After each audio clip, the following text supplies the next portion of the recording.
You've been in a room with someone and felt every word drain out of you, not because you had nothing to say, because something in your body decided, before your mind caught up, that it wasn't safe to speak. You stopped responding, not out of weakness, not because you gave up. Something older than any argument, older than any conscious decision you could have made, had already answered for you. The words didn't leave. They retreated, quietly, all the way back. And later, you tried to explain it. To yourself, mostly. I should have said something. Why didn't I defend myself? What's wrong with me? But what if nothing was wrong with you? What if your silence wasn't a failure? What if it was the most intelligent thing in the room, and no one, including you, had ever thought to read it that way? Stephen Porges spent decades mapping what the human nervous system does under threat. He called it the Polyvagal Theory, and what he discovered changes everything about what we think silence means. Your nervous system has 3 states. When you feel safe, you're connected. You talk, you laugh, you let people in. When you feel threatened, you mobilize. Your voice sharpens, your arguments load. But there's a 3rd state, a deeper one, an older one. Dorsal vagal shutdown. When the nervous system detects a threat, it cannot fight and cannot escape. It does something ancient and precise. It shuts non-essential functions down. It conserves. It withdraws. It goes quiet. Psychologists call this a survival response, not a personality flaw, not passivity, not conflict avoidance. A biological protocol that has kept living organisms intact for hundreds of millions of years. Your body assessed the room, concluded that speaking would cost more than it returned, and made the call before your prefrontal cortex had a single word ready. Your nervous system knew, before you did. And here is what that actually means. What does your silence look like from the outside? Weakness. Submission. They just don't have an opinion. They're afraid to stand up for themselves. They're letting it happen. The story the outside world tells about the quiet person is almost always a story about inadequacy. But the body doesn't operate on stories, it operates on data. Scientists at Friedrich Schiller University found that sustained exposure to people who express negativity, contempt, or hostility activates the same neural pathways as physical pain, not as a metaphor. Neurologically, your brain registers certain social environments the same way it registers a burn, a blow, a wound. So when your body goes silent around someone, it isn't malfunctioning, it's triaging. Researchers call this somatic intelligence, the capacity of the body to process microsignals your conscious mind hasn't caught yet. The way your stomach contracts before you can name why. The way your throat tightens at the sound of a specific voice. The way your chest closes like a door. That isn't anxiety. That is information.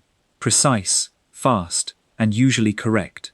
There's something else worth knowing. Psychologists have documented a pattern called the grey rock method, where people become emotionally unresponsive around toxic individuals. Flat affect, minimal reaction, nothing to feed on. What's remarkable is this. Most people who do it didn't read it in a book. They didn't learn it from a therapist. Their nervous system discovered it on its own. Because it isn't a technique. It's your body's instinctive answer when it's surrounded by someone who lives on your reaction. Your silence was never emptiness. It was a boundary your body drew before your mind had the language for it. If this is the kind of conversation you've been needing, subscribe to Quiet Psychology, because what comes next goes somewhere harder to look at. But here's where it gets complicated. You've tried to explain yourself to them, to justify what you felt, to argue your case, to defend what you know is true, to give them a clear, logical account of what happened and why it wasn't okay. Psychologists have a name for this pattern: JADE. Justify, argue, defend, explain. And here is the part that lands like a fist. With toxic people, JADE doesn't work. Not because your argument is flawed, because the conversation was never about truth.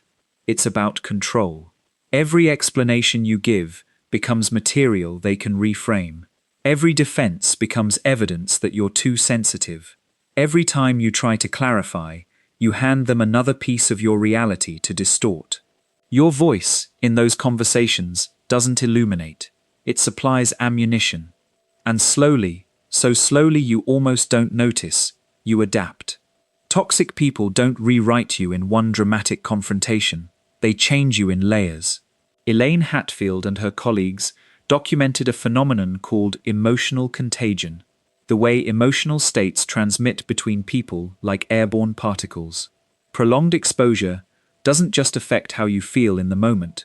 It reshapes your baseline, your way of reading situations, your trust in your own perceptions, your sense of what is normal. You start choosing your words more carefully. Then you stop choosing them. Then you start wondering if your original read was ever accurate. Then you start wondering if the voice you're protecting was ever fully yours. And now, the pivot. Not every silence is protection.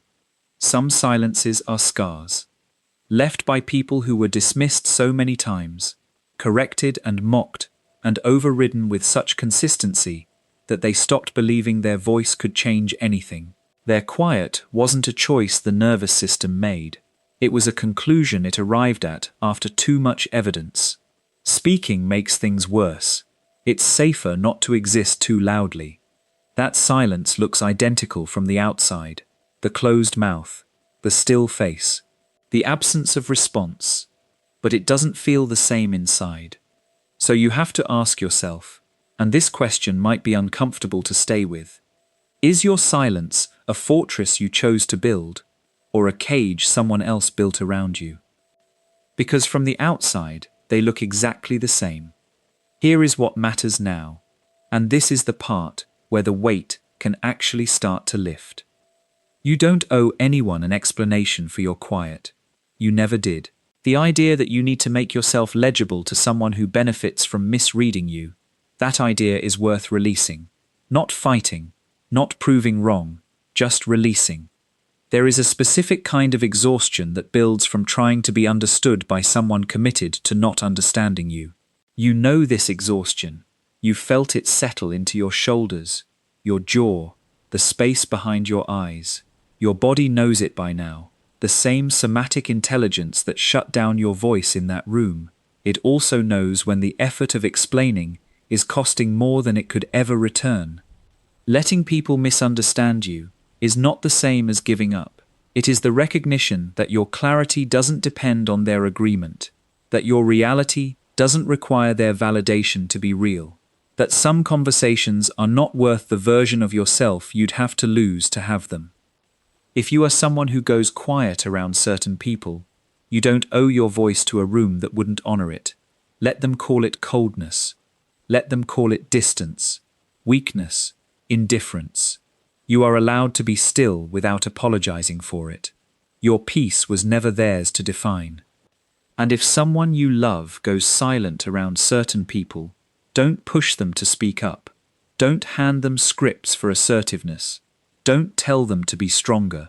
Ask them what they felt. Sit inside it with them, because their silence is not absence. It is the loudest thing in the room, a signal so precise that words would only dilute it. There is something extraordinary about what the body does when it senses a threat it cannot reason with. It doesn't collapse. It doesn't perform. It contains. Think about what your immune system does when something harmful enters. It doesn't make noise. It doesn't announce itself. It builds a boundary around the threat and keeps the rest of the organism intact, not through aggression, through intelligent stillness, protecting what matters by limiting what can spread. Your silence has always been that. Not emptiness, not defeat, an immune response. Your nervous system quarantining something that, if allowed to circulate freely, would have altered things inside you that cannot be easily restored. Your clarity, your depth, the particular way you see, the quiet parts of yourself that took years to understand. Those were what the stillness was protecting. You have moved through conversations, through relationships, through rooms that would have undone someone louder. And you moved through them quietly, not because you lacked the words, because something in you understood, without needing to reason it through, that your voice was worth more than spending it there. Your silence was never emptiness. It was your body's immune response, and it has kept you intact through things that would have broken someone louder,